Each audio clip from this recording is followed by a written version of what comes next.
guys, it's your boy KC Fowler, one half of the Foul Language Podcast, host of the Melanin Warriorz podcast, bringing y'all something new called Kids Genius Hour with. Hey guys, Keyonte here, and today I'm going to be doing my Genius Hour on snakes. Snakes, huh? That's pretty awesome. So are there any particular snakes in mind that you are really fond of?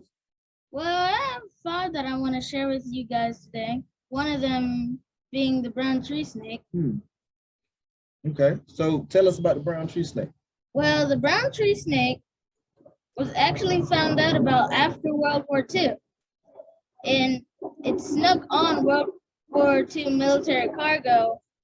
It was accidentally shipped abroad. It is venomous, so I do not recommend people out there try to handle it out in the wild.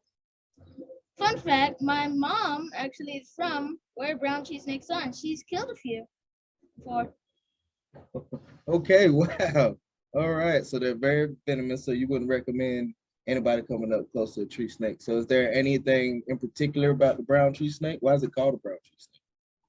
Because the brown tree snake tends to stay up high in trees, and it's called the brown tree snake because it is brown and slender in coloration, so it could blend in and hide.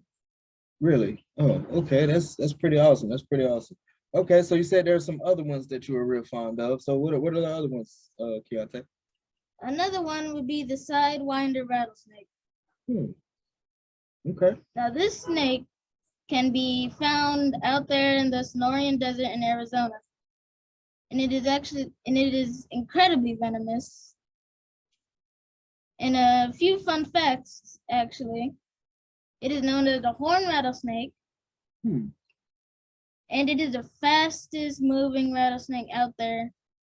That's interesting. So why would they call it a horned rattlesnake? Does it have like actual horns and all that good stuff? Well, the horns are actually extra scales going over its eyes. Wow.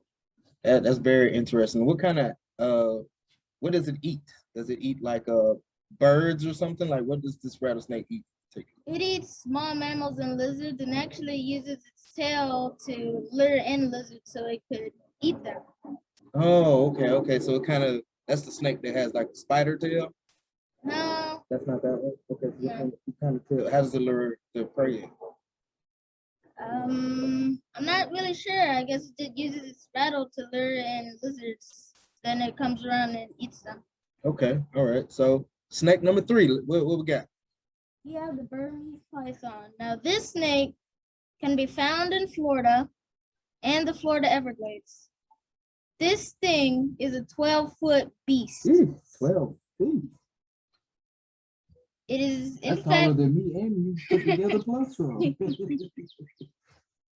This snake is actually invasive to where it lives at, and experts recommend that you call services and get some assistance on the snake. Really? So is that snake as dangerous as the other 2? It's non-venomous, but it is in fact a constrictor, so it can constrict you. So basically it'll wrap around you and squeeze. Okay. So how about snake number 4?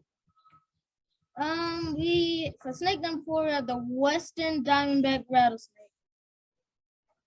Okay. Now this snake is really incredibly venomous, and it is found where the sidewinder rattlesnake is found in the Sonoran Desert in Arizona.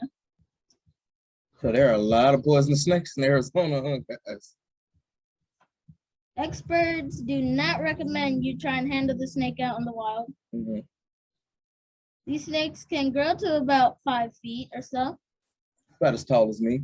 Okay, so I think we're on number 5 of Keyonte's top 5 snakes he wants to talk about with you guys today on Kids Genius Hour. So number 5. The Eastern diamondback rattlesnake. I've heard of that. Well, this snake can be found in the southeastern part of the United States. People do not recommend trying to encounter. The amount of venom they put into you is the reason why so many people died of these snakes. So is it a lot of venom? So let's say you got a cup. Would that venom fill up a cup?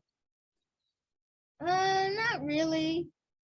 It takes about 100 milligrams for it to be 100 milligrams of venom to actually be lethal, Mm-hmm. and that's why it could kill somebody because of how much venom it inserts into your blood. Then your blood starts to hemorrhage. Excellent. So it seems like you know quite a bit about snakes, that you're a really big fan of snakes. So before we end this, would you like to say anything to the people out there? Subscribe to the Foul Language Podcast and the Melanin Warriorz Podcast, people. Oh, well, thank you, Keyonte. I really appreciate that, son. So this is your boy, KC Fowler, one half of the Foul Language Podcast and the Melanin Warriorz Podcast. Bring you the Kids Genius Hour.